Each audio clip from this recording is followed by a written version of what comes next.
esta primeira sessão convidamos o professor José Moutinho, que é simultaneamente filósofo e psicanalista. Presumo que todos leram o currículo, o pequeno currículo que nós divulgamos, portanto não vou estar a repetir o que está no currículo. Quero só agradecer de facto ter aceito o convite, dizer o prazer que temos em tê-lo connosco e em ouvi-lo, em aprender consigo. No título da comunicação, ou da conferência, como viram, aparece uma referência ao inconsciente e justamente o tema do inconsciente é o tema que temos estado a tratar nas aulas do nosso seminário de uma forma melhor que sabemos, obviamente. Esperamos hoje poder aprender um pouco mais. Nem sequer sei se a forma correta de abordar o tema foi aquela que nós escolhemos. Centramos em 3 textos de Freud sobre esse assunto. O artigo de 1915 do inconsciente, um capítulo do ensaio O Ego e o Id e a 31ª lição das novas lições de introdução à psicanálise. Aquela célebre lição que termina com uma frase alemã quase intraduzível. Quem sabe alemão sabe a dificuldade de traduzir. Wo es war, soll ich werden. Traduzindo de forma selvagem, onde isso estava, deve o eu estar. Há outras possibilidades além desta. De modo que daria desde já a palavra ao nosso convidado. Muito boa tarde a todos. Agradeço muito a vossa presença, que é mais numerosa para pensar, mas tenho que falar um pouco para todos. Então, eu ia começar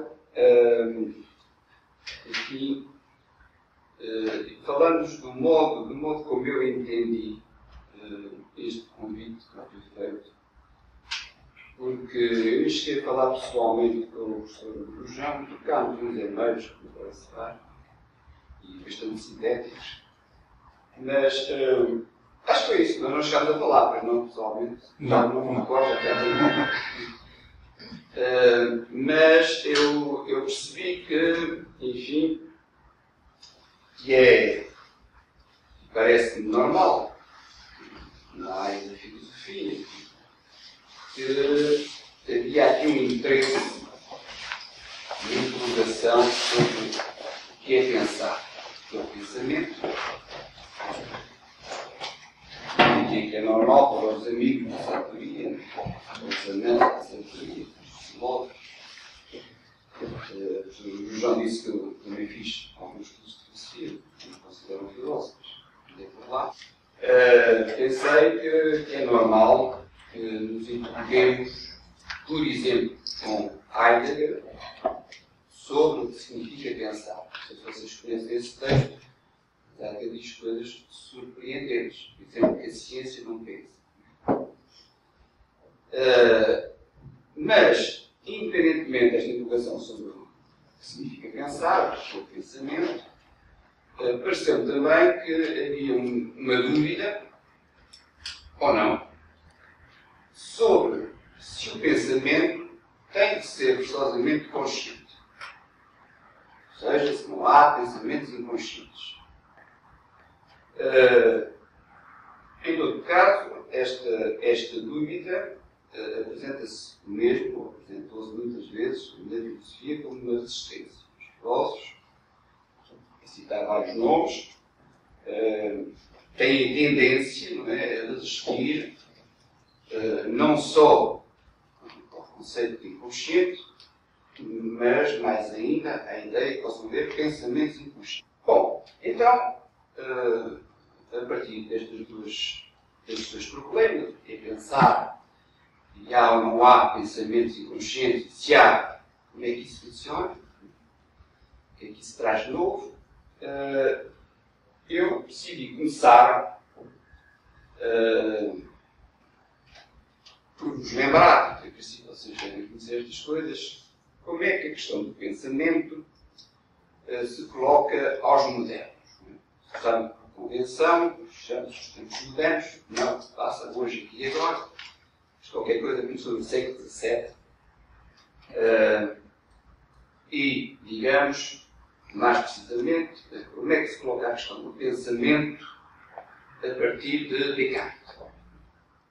Descartes distinguiu radicalmente o pensar daquilo que é pensar. Cogitare, cogitar, daquilo que é cogitado. Enfim, o problema é que ele acreditou também que, enfim, havia um sujeito detrás do pensamento. Eu indico um sujeito, um ego, um eu que pensa. Ele que foi denominado como o ego cogito. O sujeito pensa. E esta suposição, em particular, fez com que ele tivesse cortado em duas a antiga substância única de Aristóteles. Enfim, e ele dividiu essa substância entre uma substância pensante, latim res cogitans, e uma substância extensa ou material, coisa material, res extensa. Estou aqui a ver um quadro como eu já não via há séculos, com giz e tudo. Será que há aqui uma luz? Não. Para simplificar, enfim, o tal dualismo cartesiano, e cogitar distinto do cogitado, ou se quiser pensar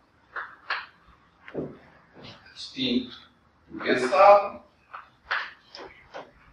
e isto implica a ideia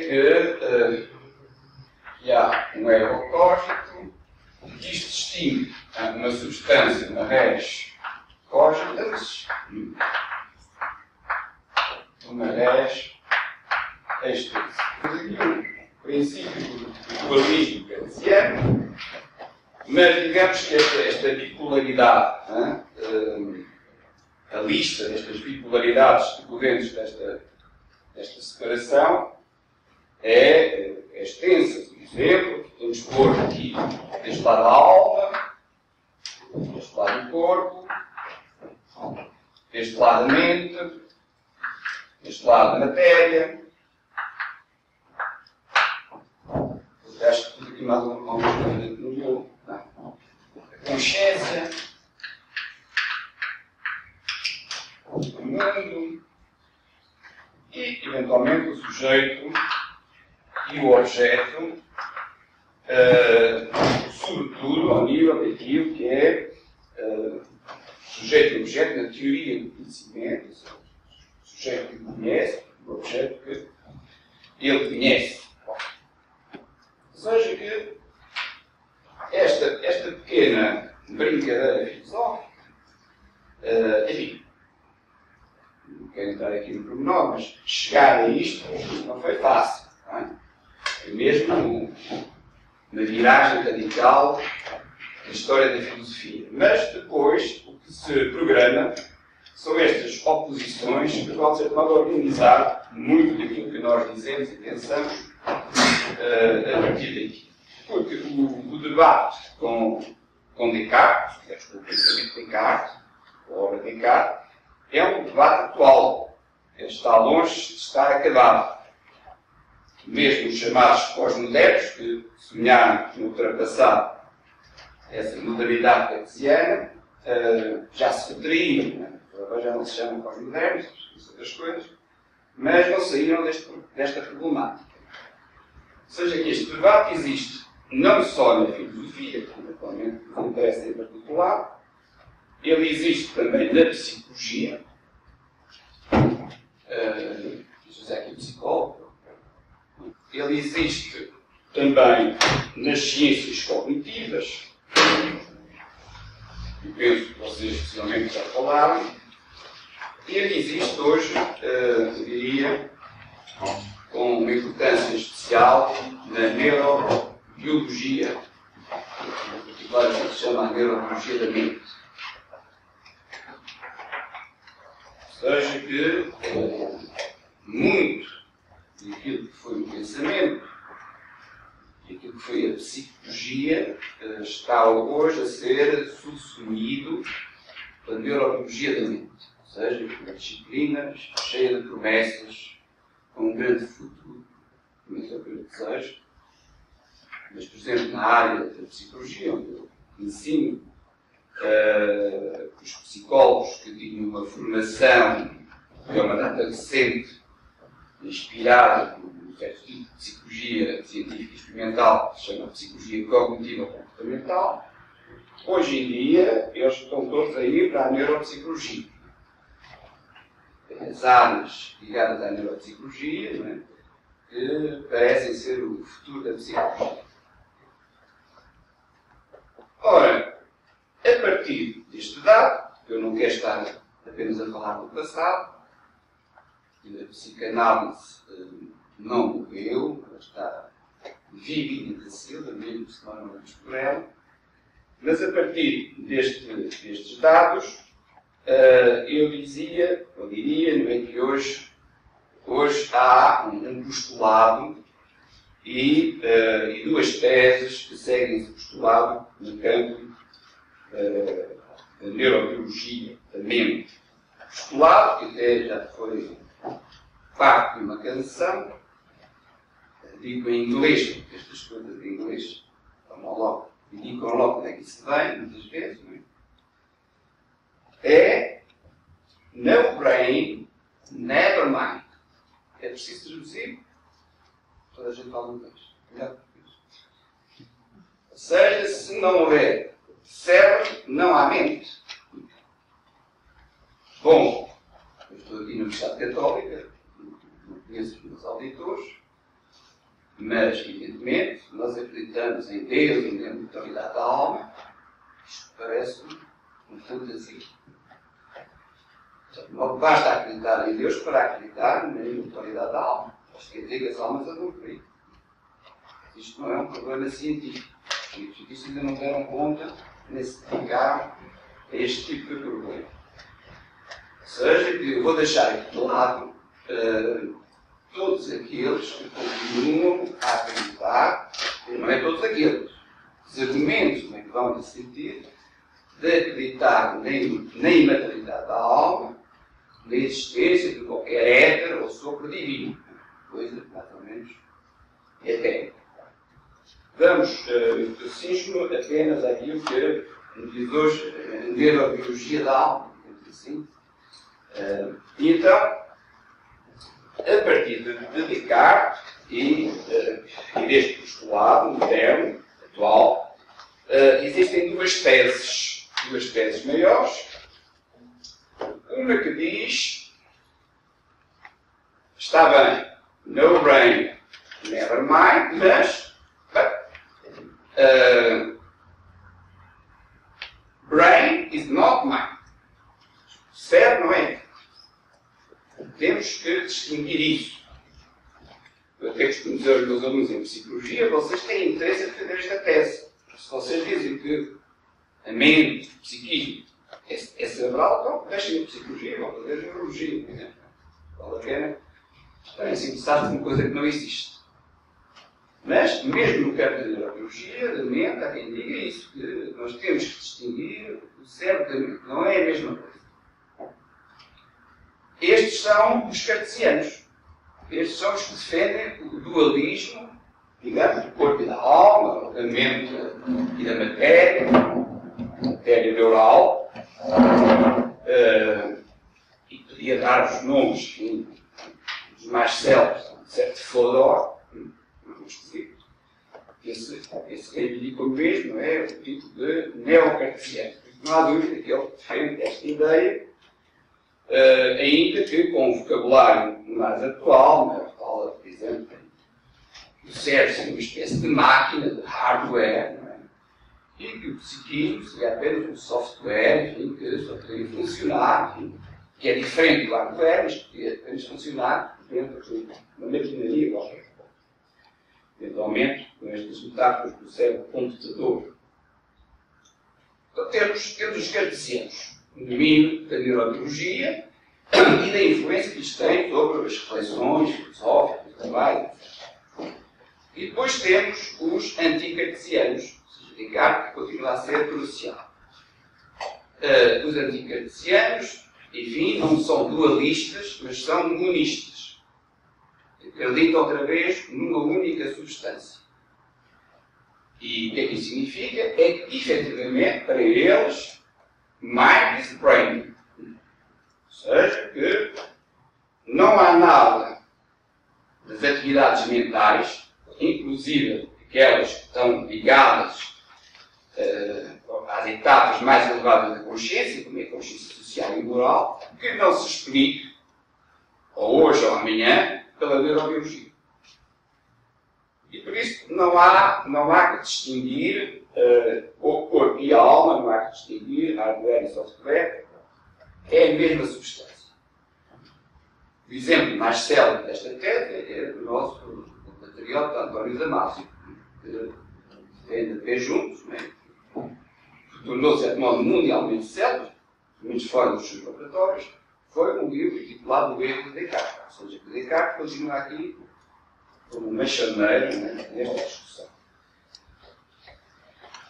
Bem, isto é o problema do pensamento, tal como ele se colocou aos modernos a partir de Descartes e tal como ele agita agora, agita ainda os debates contemporâneos em vários momentos. Bom, e como é que nós vamos situar, então, neste debate Freud, um nome que batiza a psicanálise, e Lacan. Eu não sei se vocês já ouviram falar nesse aspecto. É raro em Portugal haver algum interesse por este senhor. Já faleceu, se calhar à espera de mais 100 anos, para começar a falar dele. Mas que, como alguns de vocês possivelmente sabem, é um psicanalista de primeira importância na história da psicanálise e, de certo modo, dobrou essa história, dividiu as águas do movimento psicanalítico em dois, e hoje, digamos que os psicanalistas ou são lacanianos ou são antilacanianos, mas não há mais nada.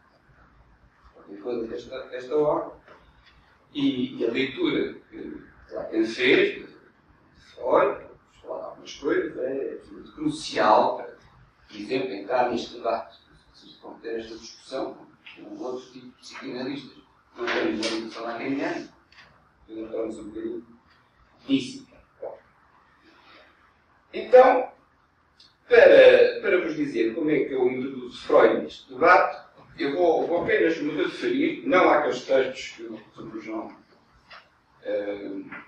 citou e parece que vocês trabalharam, mas vou-me referir a duas indicações de Freud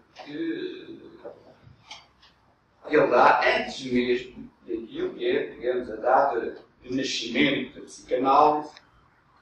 Podemos situar por volta de 1900, que é a data que ele escolhe para a publicação da Interpretação dos Sonhos. Já tinha escrito o livro um pouco antes, mas eu pede ao editor para publicar com essa data, que ela marca o início do século. Se Freud, enfim, pensasse que a psicanálise tinha nascido do sexo, e iria durar, dominar o século XX. Mas as duas indicações de Freud, a primeira é de 1890, por isso 10 anos antes mesmo da Interpretação dos Sonhos, num artigo que se chama O Tratamento Psíquico, ou Tratamento da Alma, em que Freud começa assim, é isso que ele vai desenvolver, que as palavras são o principal instrumento do tratamento psíquico.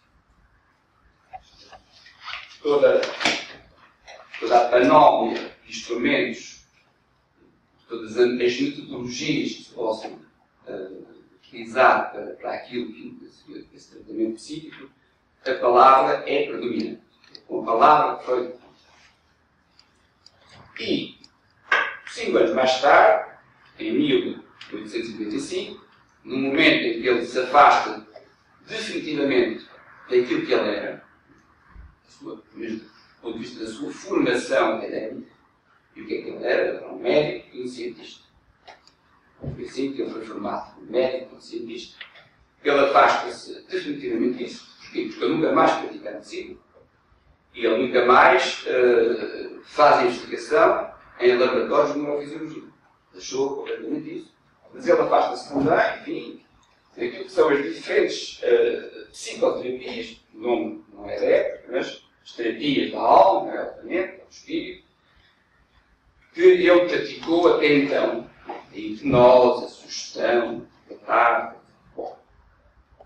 E ele afasta-se porque ele soube ler e reconhecer o valor de algo que foi dito por uma paciente, nem sequer terapeuta, um colega com quem trabalhava, designada Ana Ló, de um nome diferente, um nome clínico dela, que explicou a ele e a esse colega, Freud, que o que eles faziam, os resultados que eles obtinham, provinham daquilo que ela chamava, na língua inglesa, uma talking cure, cura pela fala.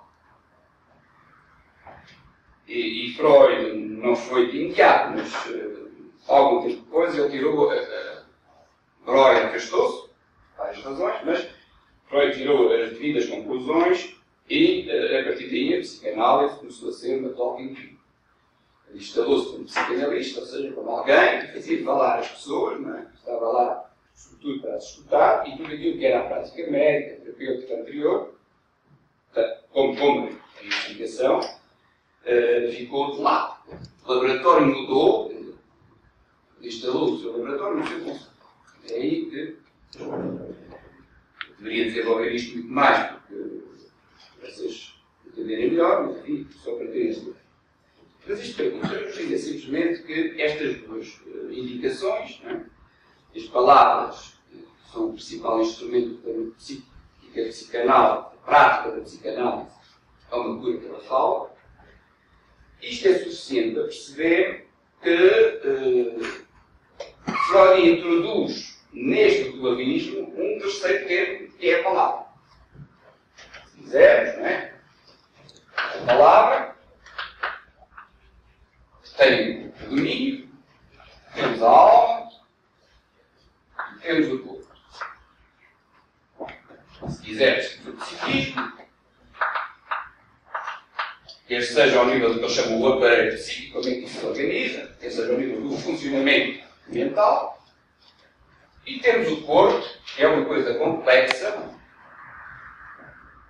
porque, por exemplo, o corpo não é o organismo. A psicanálise não atua, não incide sobre o organismo. E que Freud fala da altura do organismo anímico. Quer dizer que, no fim de contas, há um organismo físico e psíquico. Mas vamos chamar isto do corpo para manter aquela diferença. E o que Freud nos diz é que se nós queremos ter efeitos sobre a alma e o corpo, na psicanálise, temos que partir da palavra. Ou seja, que a palavra não só Freud não cita, mas podia citar, sei lá, Aristóteles.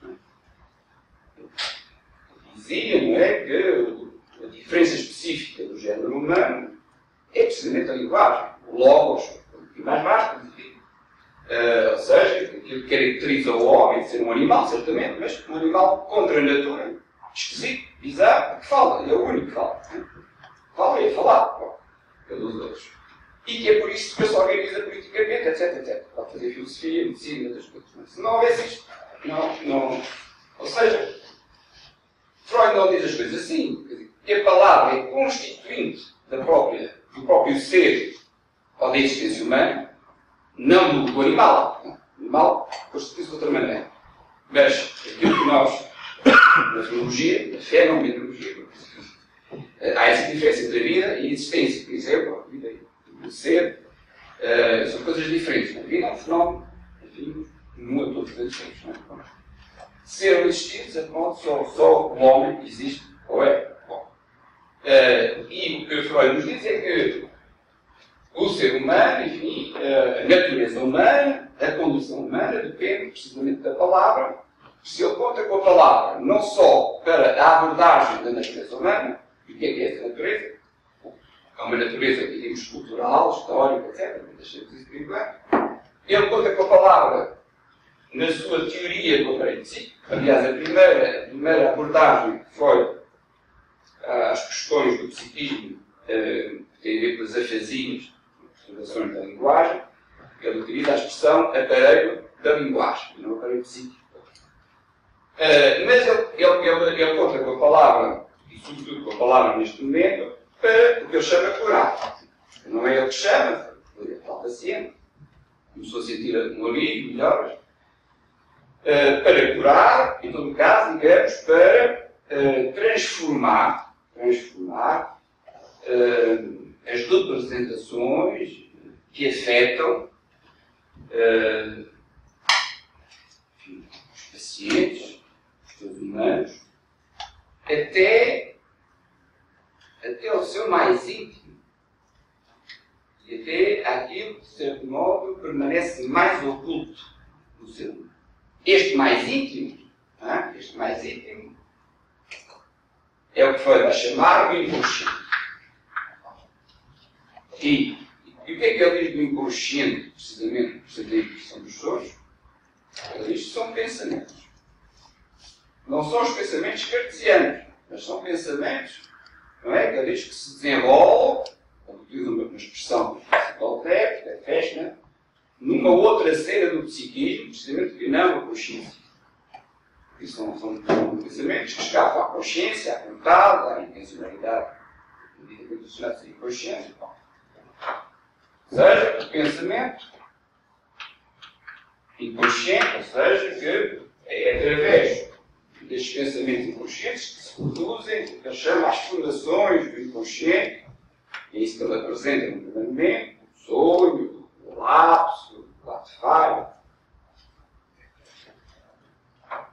E aqui temos, esta vertente é aquela que, de certo modo, pode ser ilustrada por três obras essenciais a primeira é de Freud, uma é a Interpretação dos Sonhos, que tem atualmente uma excelente tradução em português, é o mesmo prêmio das traduções do ano passado, na Relógio d'Água, já havia uma anterior que era muito má, é também o caso da Psicopatologia da Vida Cotidiana, que também está traduzida em português, isto é raro, mas está traduzido. E o terceiro não está traduzido em português, e que podíamos chamar o dito de espírito, o xispa dos brasileiros, aquilo que nos faz rir, de certo modo, mas nas relações que têm com o inconsciente. Isso é que é o mais espantoso, para o sistema isso, quando todos aqueles refletidos, o próprio homem, etc., não tinham pensado nisso. Ou seja, são este tipo de formações, não é? O que é que nos faz cometer um lapso, o que é que nos faz sonhar, o que é que o Freud analisa precisamente deste lado. E do outro lado, ao nível do corpo, a palavra tem também uma importância maior, porque são as incidências da palavra sobre o organismo, como ele diz, físico e psíquico, não é? Que vão, de certo modo, redesenhar não só a anatomia, mas certas funções corporais e produzir qualquer coisa de inédito, que ele chama a pulsão, e as suas vicissitudes. Temos um texto em português traduzido, está para aí. Temos as formações do inconsciente e as vicissitudes funcionais. Ele descobre na anatomia histérica, essa anatomia não é a mesma que a anatomia da anatomopatologia, por exemplo. É uma anatomia diferente, precisamente, que é governada por outros desenhos, não é? Tem a ver com os desenhos que a palavra imprime não só no pensamento, como no corpo. Bom, ou seja, que a partir daqui nós vemos que, é isso que eu queria, de certo modo, salientar, que se houvesse um modelo que Freud fornecia, é um modelo que não é cartesiano, mas que também não é anti-cartesiano no sentido do humorismo. Ou seja, não é um modelo dualista, não é um modelo monista, é um modelo trinitário. Um modelo que compreende este terceiro elemento, que escapa, de certo modo, àquela problemática, ou quando não escapa, na neurologia da mente, a linguagem aparece como um objeto da biologia e a partir está tudo estragado. Há um desvio completo na apreensão do que é a linguagem. E aqui a linguagem funciona um pouco como Aristóteles. É um princípio. É um princípio. E o quase metafísico. Na vida daquilo é determinante daquilo que nós pensamos e depois do modo como nós vamos nos comportar em função do que temos na cabeça. Não é? É preciso ver isso, não é? Que se eu acreditar em Deus, enfim, por exemplo, domingo de manhã é à missa. O comportamento vai ser esse. Mas se eu não acreditar em Deus, eu não vou à missa. Ok? Ou seja, que as nossas atitudes, comportamentos, as nossas relações dependem muito do que está na cabeça, não é? E por isso o nosso corpo, não é? Transporta aquilo que somos para aqui ou para ali. Ou seja, finalmente aquilo que nós pensamos. Temos então aqui um modelo trinitário, um modelo dualista comunista, mas eu diria que não chega.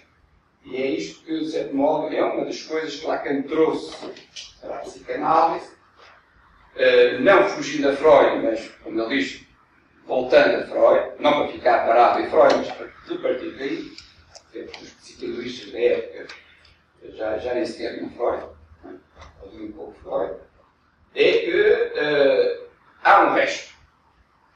A palavra interfere na alma e no corpo, não é? Mas há qualquer coisa que sobra que é um resto. E é aquilo que Freud chama o sintoma. Se nós tivermos em conta a dimensão do sintoma propriamente dita, nós estamos já ao nível de uma estrutura quadripartida. Não apenas tornarem uma quadripartida. Há um quarto elemento, um quarto termo, mas de certo modo é heterogéneo em relação ao que se passa aqui, que é o sintoma. E de certo modo é isto que traz as pessoas à análise. Não é? É isso que traz as pessoas à análise. As pessoas têm sintomas. Não basta ter um sintoma para procurar um psicanalista. Não é? Muitas vezes nós limitamos a queixar-nos dos nossos sintomas ao ir ao médico, ao psicólogo, eventualmente, que está mais na moda.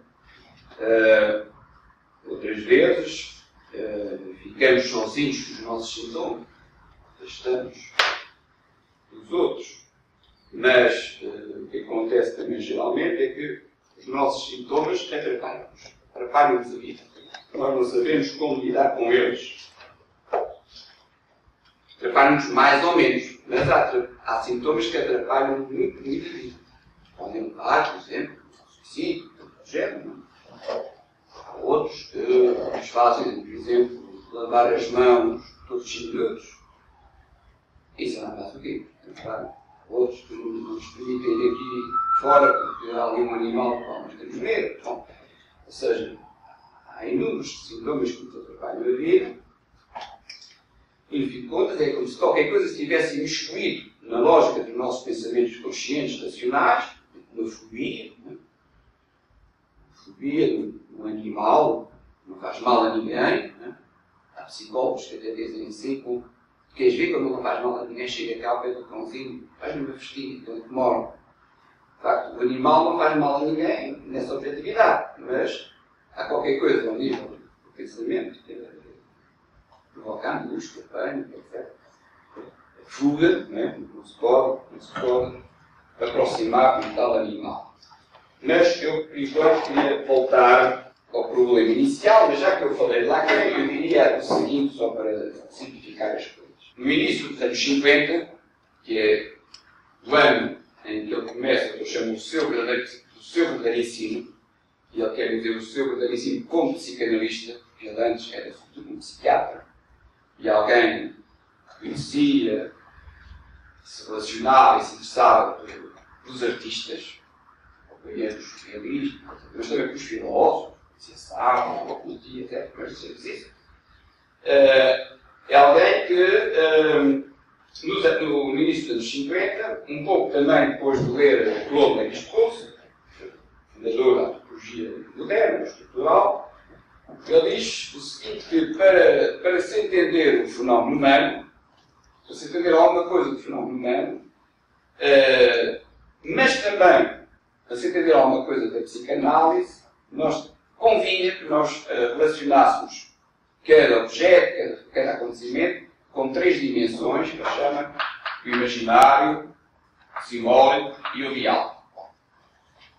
O sintoma é uma coisa que vem, enfim, à parte, que no final do seu ensino, mas muitos anos depois, ele vai escrever com a letra sigma, em grego. Não terei certamente tempo de falar disso, mas só para vocês terem uma ideia. E então, quando isto é nos anos 50, nós podemos eventualmente ver o que é que se trata.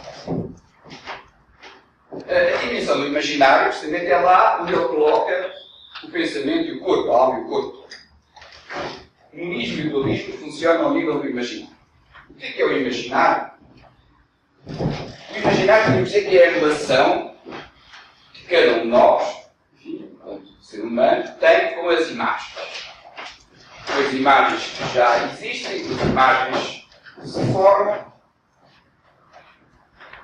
com as imagens reais, com as imagens virtuais, etc, etc. Enfim, há toda uma ótica que explica estas coisas. Mas a imagem como tal, ela é constituída da realidade humana e da realidade psíquica. Aliás, porque é que estes debates faz mal às crianças verem muita televisão, ou jogarem muitos jogos de computadores, é porque há a ideia que aquelas imagens, não é? Que elas trazem, influenciam, não é? A mente, as crianças, também.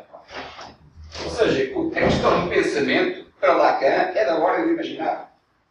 E se nós introduzimos a noção de conhecimento, isso ainda é mais imaginário.